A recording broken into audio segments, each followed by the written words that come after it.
J'aimerais savoir pourquoi tu as de la misère à rester constant dans tes objectifs fitness quand ton entourage ne mange pas comme toi. C'est pas parce que tu n'es pas motivé, c'est pas parce que tu manques de volonté ou que tu es quelqu'un de pas discipliné, c'est juste que les mécanismes derrière la constance sont pas maximisés dans un contexte où ton entourage ne pourrait pas manger comme toi. Dans cette vidéo-ci, je vais t'expliquer pourquoi le fait que les gens ne mangent pas comme toi peut impacter, sans le vouloir, tes propres objectifs à toi.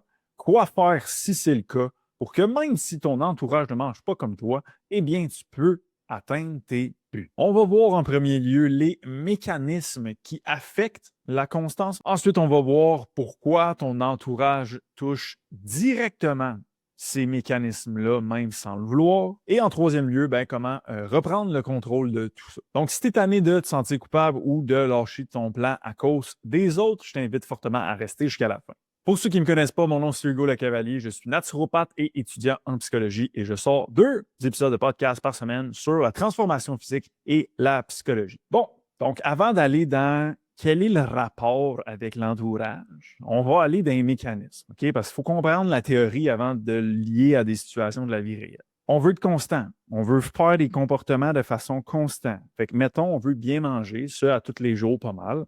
On s'entend 80% du temps en lien avec nos objectifs. Parfait. C'est quoi les mécanismes de ça? Puis quand je dis mécanisme, c'est scientifiquement parlant, psychologiquement parlant. On ne parle pas de ouais, il faut de la discipline. J'ai encore entendu ça. Ça, je suis plus capable. Ça prend de la discipline, pas de la motivation. Ça, je suis plus capable d'entendre. Ça sera pour un autre podcast. OK.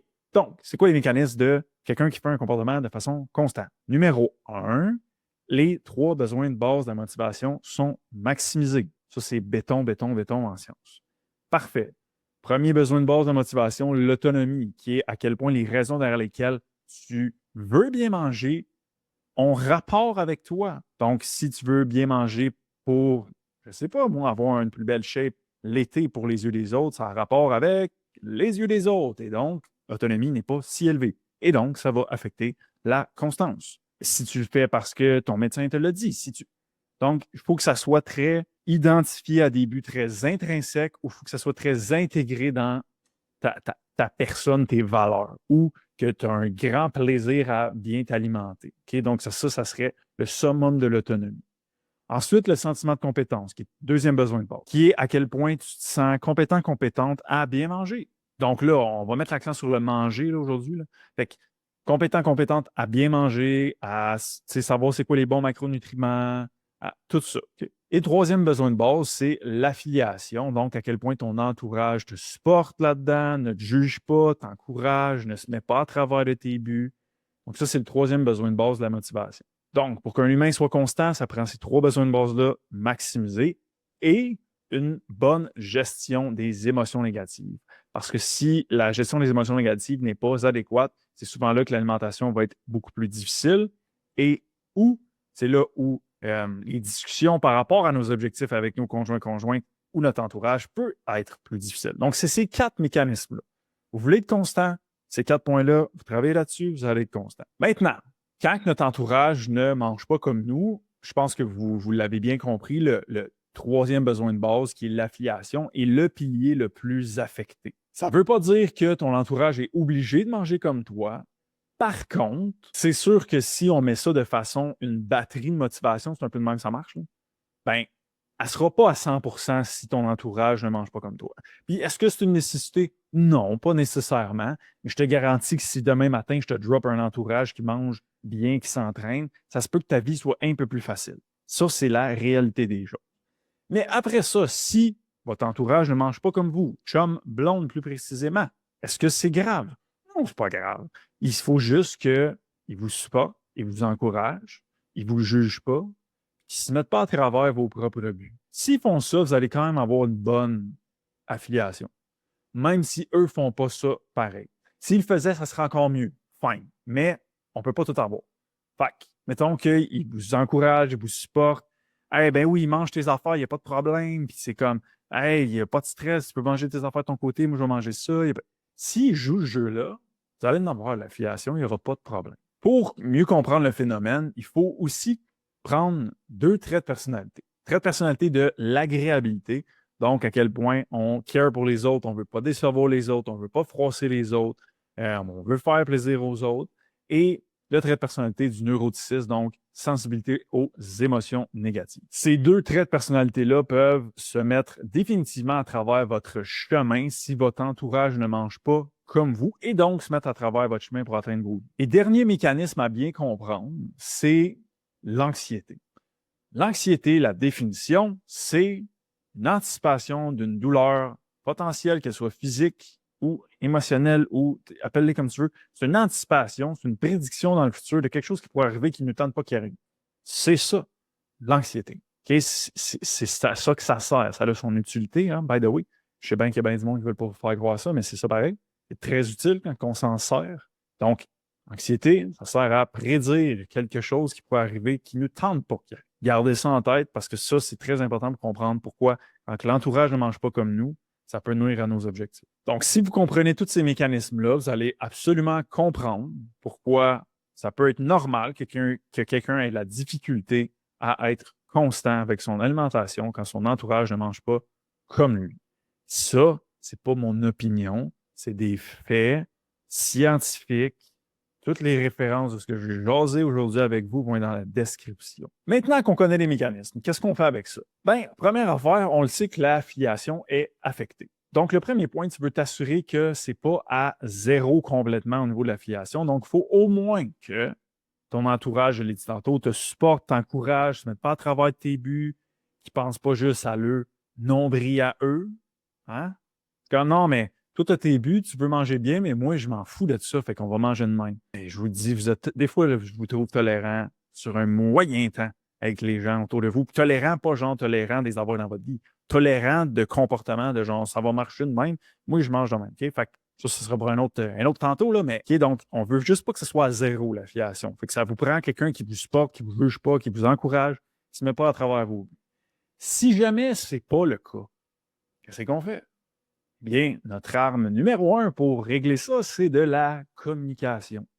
Aussi simple que ça. Et c'est ici que l'agréabilité va devenir un grand piège parce qu'on ne veut pas déplaire à l'autre, on ne veut pas qu'il prenne mal, on veut pas qu'il se sente mal. Fait qu'on dit rien. On évite la communication. Fait qu'on reste pris avec notre problème. Ou on plus fort neuroticisme, plus sensibilité aux émotions négatives, donc l'anxiété plus sensible. Et donc, on va avoir tendance à utiliser le mode par défaut de l'anxiété qui est l'évitement. Et donc, on n'aura pas la communication non plus et on va rester pris avec nos problèmes. Fait qu'on ne va juste pas en parler. Fait que l'autre, il ne saura même pas, OK?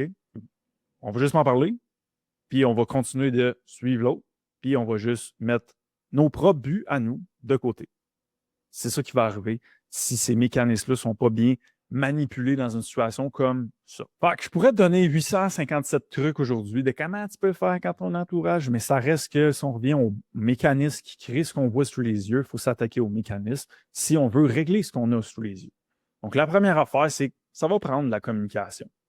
C'est comme ça, je ne sais pas quoi dire d'autre, ça va prendre la communication s'il n'y a pas de support de votre conjoint-conjointe. Comme en partant, là, je vois mal en quoi il n'y en aura pas de communication. Fait que ça va vous prendre un bon un vecteur qui est une formule créée par Guillaume Dulude pour écrire des messages, pour avoir des discussions, pour que ça soit bien structuré, bien reçu.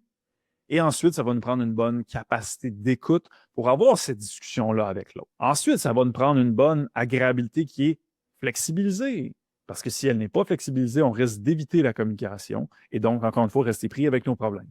Et comment qu'on flexibilise une agréabilité? C'est en ayant des buts qui sont puissants. Donc, encore là, ma maudite notion de connaissance personnelle est encore là. Et en troisième lieu, une gestion d'anxiété ou d'émotions négatives adéquate. Sans ça, on risque d'éviter la communication et encore là, rester pris avec nos problèmes. Exemple dans la vraie vie, comment on pourrait faire ça? Ton chum, ta blonde, mange pas super bien, puis là, tu sens que ça nuit à tes objectifs parce que c'est lui ou elle qui va faire le souper ou en collation de fin de soirée ou les déjeuners, whatever.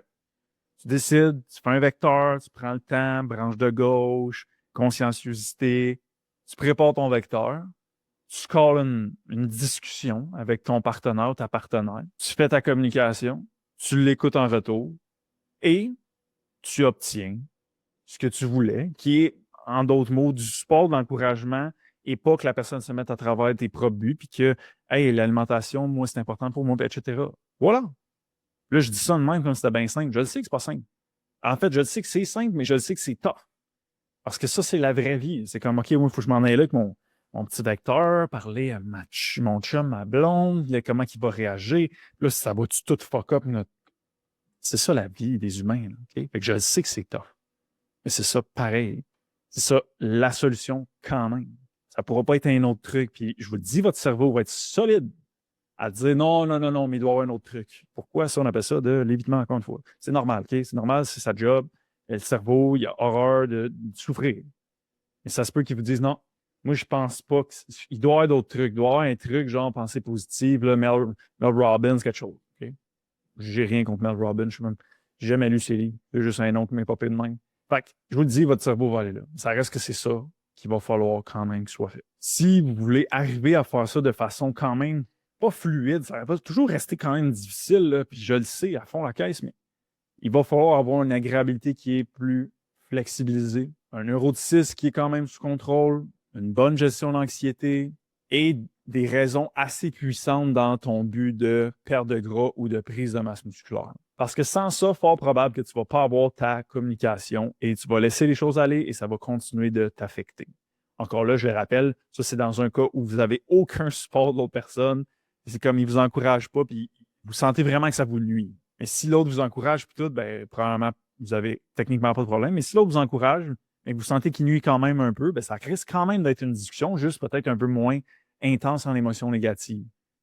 Puis intense en anxiété d'avoir la discussion si vous sentez déjà que l'autre est très encourageant, mais qui est juste peut-être pas au courant de certains petits points. Donc, ta recette est simple. Je me suis noté 5 points. Numéro 1, développe tes habiletés de communication. Numéro 2, communique.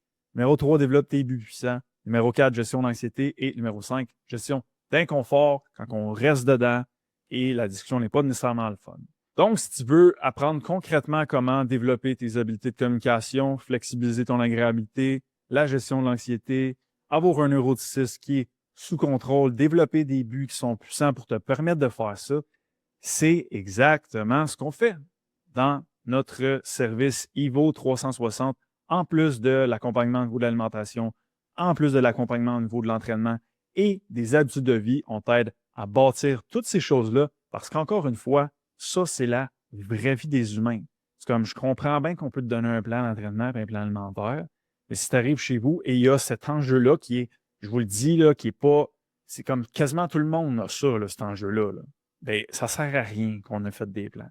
Ça veut dire qu'il faut outiller les gens avec d'autres choses pour s'assurer qu'ils atteignent leur but. Donc, si ça vous intéresse, vous pouvez appliquer dès maintenant. Le lien est dans la description.